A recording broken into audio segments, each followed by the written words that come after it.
pasaka mažiesiems. Vytautas V. Landsbergis. Kaip pelytė Zita žmogumi pavirto. Pirma dalis. Kartą viename didelėme mieste vardu Vilnius gyveno žmogelis vardu Antanas, pavarde Žmogelis. Ir turėjo jis geraširdę žmoną Aldoną Žmogelienę bei 2 išdykusius vaikučius – Birutę ir Kęstutį Žmogeliukus. Gyveno Žmogelė erdviame 4 kambarių bute Vilniaus senamiestyje, o pro jų langus vėrėsi nuostabūs vaizdai. Gedimino pilies bokštas, 3 balti kryžiai ant aukštos kalvos, kitoj pusėje daugybė bažnyčių stogų ir varpinių. Taip prabangiai gyventi Žmogelis galėjo tik todėl, kad turėjo gerą darbą. Mat dirbo viename blizgančiame, kvepiančiame Vilniaus banke, kur nuo ryto lygi vakaro skaičiuodavo pinigus. Rytą Antanas dailiai pasipuošdavo, išsilygindavo į baltus marškinius, apsivilkdavo juodą kostiumą, pasirišdavo mėlyną kaklaraištį ir iki veidrodinio blizgesio nušveisdavo lakuotus itališkus batus. Nukaukšėjęs į banką, Žmogelis atsisėsdavo savo įstiklintam kambarėlį, kur ramiai ir monotoniškai, it koks bankomatas, plušėdavo iki vėlaus vakaro. Su klientais kalbėdavo itin mandagiai, o paduodamas pro langelį pinigus visada plačiai šypsodavosi. Prabangiai atrodote, kur pirkote tokį nuostabų skėtį, jūsų batai šiandieną blizga tarsi veidrodis. Užtat vakare vos tik grįžęs namo Antanas kaip mat nusimesdavo nekenčiamą bankininko kostiumą, o blizgančius pinigais prasmirdusius batus nuspirdavo po lovą. Tada puldavo barti savo Žmogelienę ir Žmogeliukus. Kodėl nesutvarkyti kambariai, kodėl pamokos neparuoštos, kodėl vakarienė neskani, kodėl aš visą gyvenimą turiu arti kaip arklys, o kiti ne?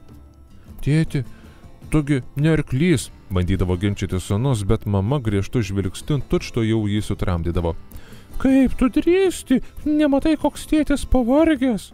Taip ir leido dienas pasiturinti Žmogelių šeima. Tiesa, užmiršome pasakyti, kad Žmogelių bute gyveno ir daugiau keistų padarėlių.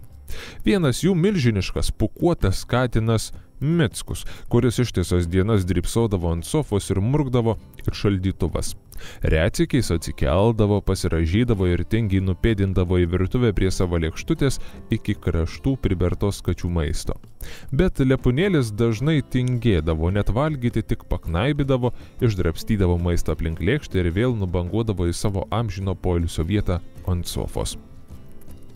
O kai Mickus skaniai murkdamas užsnūsdavo įsidrasinę prie jo lėkštės, atskubėdavo kiti buto gyventojai, apie kurių egzistavimą Žmogelių šeimyna nė nenutokė. Pirmos atskrisdavo 2 musės – Cėcė ir Bėbė. Cė mano ėdalas, piktai zyzdavo Cėcė. Zvimkis Cė. Aš pirmoji nutupiau Cė ant lėkštės krašto. Pati zvimk, kol neįspyriau, Bėbė, nedraugiškai atkirsdavo Bėbė. Bet netrukus jas nuvydavo šių namų senbuvis tarakonas Aloyzas Dzioba. Atkrebždėdavo, krepšt, grekšt, brekšt. Ir Cėcė su Bėbe dingdavo it musę kandusios. O Dzioba prisišveisdavo kačių maisto iki sotės, o paskui dar kokį trupinį ir namo parsitemdavo, po nosimi niūniuodamas tarakonų liaudies dainą. Buvo storas tarakonas, mandagus garbingas ponas, mėgo valgyti batoną, keptą bulvę makaroną. Vieną kartą tarakonas susitiko makaroną, verkė storas makaronas, kad jį valgys tarakonas. Cit, neverki makaronę, aš nesu koks nevidonas, esu mielas tarakonas, rudas, mėlynas, raudonas. Metas pristatyti dar 2 Žmogelių buto gyventojus. Kur jie? Ogi po svetainės lova, toli nuo žmonių ir katinų akių. Sienoje palei pat grindis žiojėjo nedidukė landa, už jos glaudėsi jaukus 2 kambariukų urvelis, kuriame krebždėjo 2 mažos pelytės – Zita ir jos mamytė Monika. Nors Zitutė buvo dar visai maža, ją kamavo baisiai didelis rūpestis. Ji visko šiam pasaulyje bijojo. Kiaurą dieną tupėdavo urvelyje, tirtėdama prie Mickaus lėkštės, nedrįsdama neprisiartinti. O taip norėdavo paragauti kvapnaus kačių ėdalo. Nebent koks gabaliukas atrėdėdavo iki lovos, tada pelytė atsargiai išsiliūkindavo iš urvelio, čiupdavo gardą į kasnelį ir maudavo atgal, kaip akis išdegusi. Taigi gyveno bailiukė savo urvelyje ir netruputėlio neaugo, mat kamuojama baimės, ji beveik nieko nevalgė. Dėl to ir buvo liesa tarsi vaiduoklis, šmėklius, vaidenius, kuris gyveno medžio drevėje už virtuvės lango, bet kadangi ši pasaka ne apie šmėklio, apie pelytę Zitą, tai mata šmėklių bala.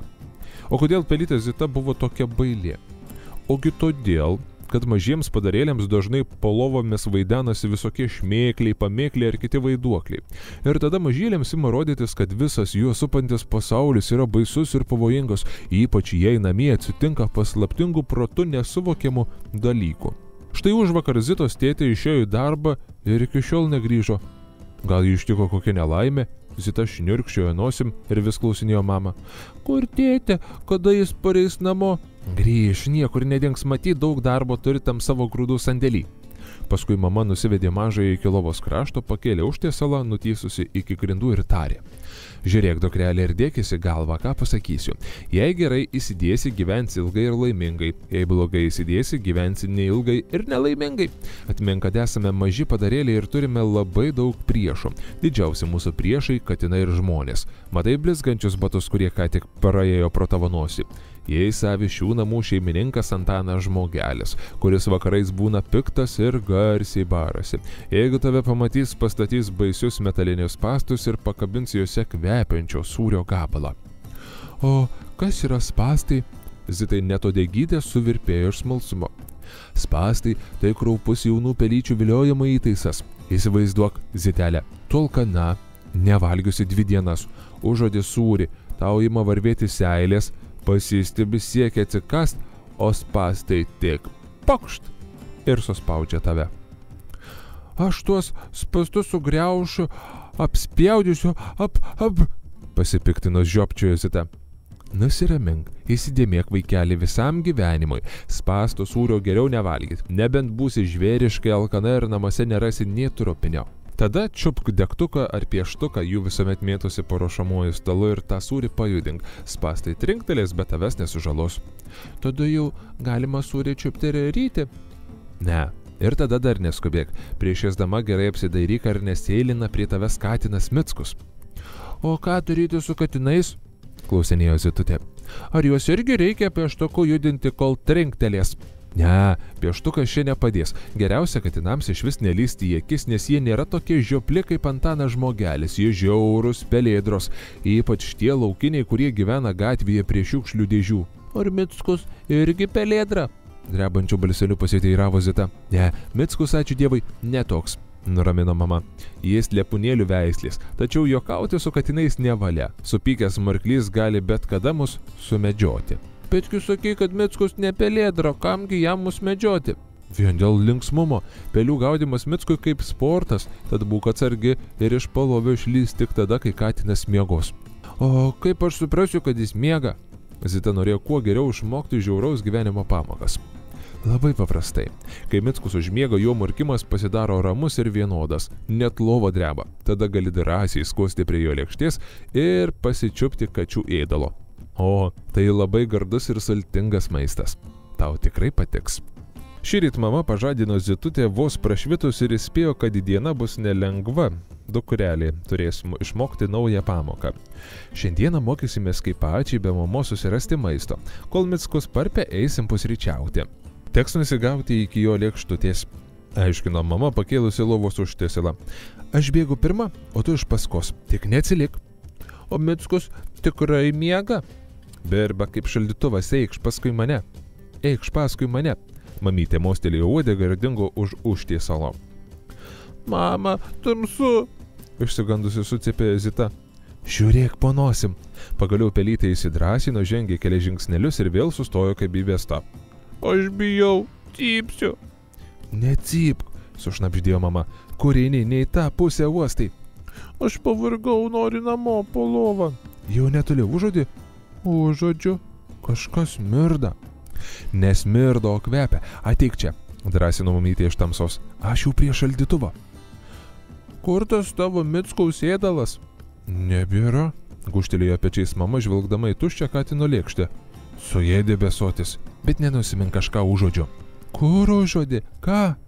Virtuviai, po stalu, skanus vakarykščiai makaronai, sausainių trupiniai. Niamniukas. Oi, vemsiu, juk žinai, kad nemėgstu sausainių. Paputė lūpas Zita ir buvo beskodžianti atgal, bet mama aptiko didelę avižinio sausainio gabalą. Va, jau turiu, dumėm į palovį, pavostyk avižinį, kaip kvepia. Fe, nenoriu sausainių, ožiavosi Zita atsidūrusi gimtajame urvelį. Noriu olandiško sūrio. Cyp. Zita nejokiais užsispyrė. Jei negausiu sūrio, cypsiu. Necypk, persiganda mama, dar katiną prižadinsi. Nusicypt man ant to katino. Piktai sušnipštė mažoji ir jau norėjo cyptelti, bet mama kaip matė nutildė. Netampyk vaikelė likimo už ūsų, jei Micko kas nors pažadina, jis tiesiog sutigrėja. Kaip sutigrėja? Nesutigrėja, o sutigrėja. Pavirsta tigru. O kas yra tigras? Tigras tai milžiniška riaumojanti katė. Tik manęs nereikia gąsdinti, kokio didumo. Kaip 55 katinai, tai geriau paklausyk mamytės ir suvalgyk sausainiuką. Bet Zita sustumė mamos letiną ir piktai burptelėjo. Sūrio, cyp, jei negausiu ir aš sutigrėsiu. Nėra namuose sūrio.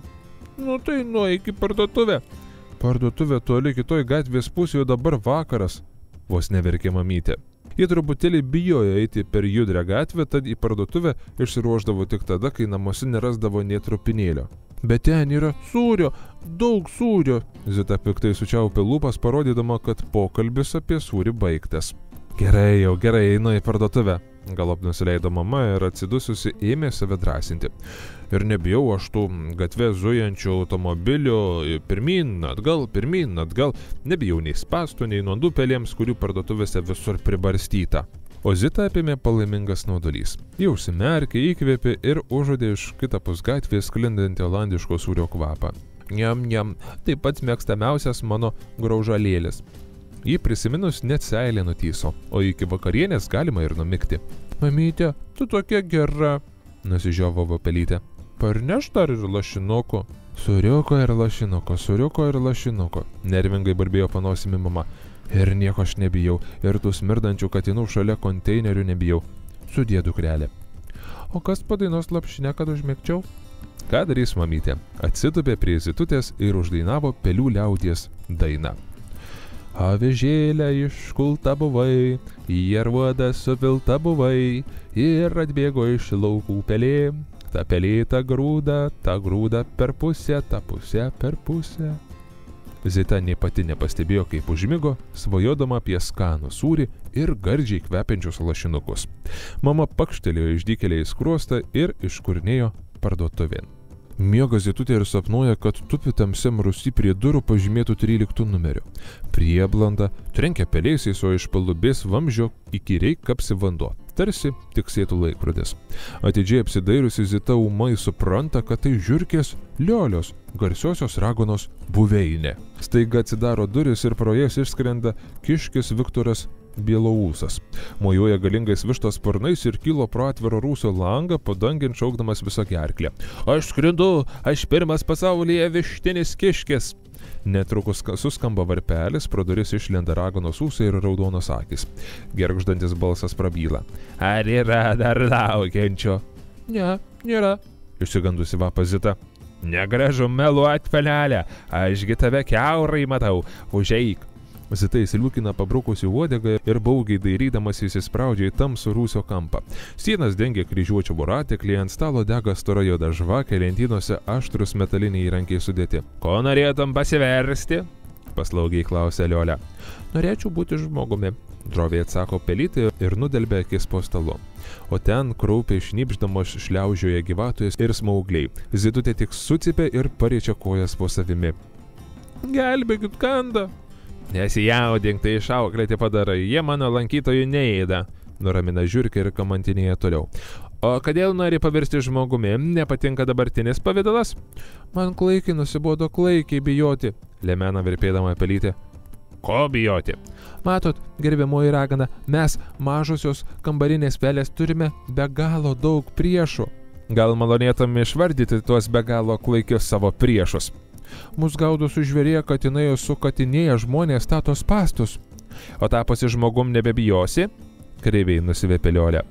Manai, žmonės turi mažiau priešų? Klysti, pilkoji. Oi, kaip klysti. Jie kariauja vieni su kitais, kaip išprotėję, turi begalę siaubingų ginklų ir nuodų, kuriais vieni kitus žudo. Tarsi patvirtindamas ragano žodžius, nuo lentynos nukrenta ir ištykšta didelis mėlynių uogienės stiklainis. Kaip baisu, Zita net akis užsidengė. Maniau, kad dvikoji protingesni. Yra ir protingų, bet nedaug, atidūsta Liolė. Žinok, dauguma jų patys smagiai žudosi, be jokių priešų ir spastų. Niekano neverčiami vartoja mirtinus nuodus. O kodėl jie taip daro? Matai, Zitelė, raito ūsą ragana. Kai kurie žmogeliai mano, kad nuodytis malonu. Dėl to jie traukia dūmus, net prausis rūksta, arba geria nuodus iš dailių butelių, linkėdami vieni kitiems sveikatos. Siūlyčiau tamstai gerai pagalvoti, ar tikrai nori pavirsti žmogumi. Ne, jau nebenoriu. Tai gal višta? Ir višta pavirsti nesiryščiau. Nei kiaušinių dėti nemoku, nei kudakuoti, dvėjoja sapne pelytė. Tai visai nesunku, kaip mat išmoktum. Jūs labai maloni. Jei leisiu, aš dar pagalvosiu ir ateisiu po poros dienų, paprašo Zita. Keliauk, brangioji, tuoj pargabensiu namučio. Suliktai žodžiais Liolė trinkteli per stalą burtulas dėlė, gyvatės ir smaugliai sušnipšia ir išnyksta. Trinkteli antrąsyk tarsi perkūnas trenkia, pasipila žiežirbos Rusija pasklinda tiršti dūmai. Nejaugi gaisras, kurpteli Zita, nusičiaudė ir pabunda savo jaukiam šiltam urvelyje. Pasiražo, vis dar užsimerkusi, iškiša smailę nosytę ir uosto. Gal jau kvepia skaniais lašinukais ir olandiškų sūrių. Gal mama sugrįžo iš parduotuvės? Ne, sūrio nekvapo, tik iš gatvės sklinda dūmų tvaikas. Tikriausiai vėl koks nedorėlis šiukšliadėžė padegė. Nieko gero neužuodusi, Zita atsimerkė. Mamytės nėra. Tikriausiai užtruko parduotuviai. Reikia kantriai palaukti.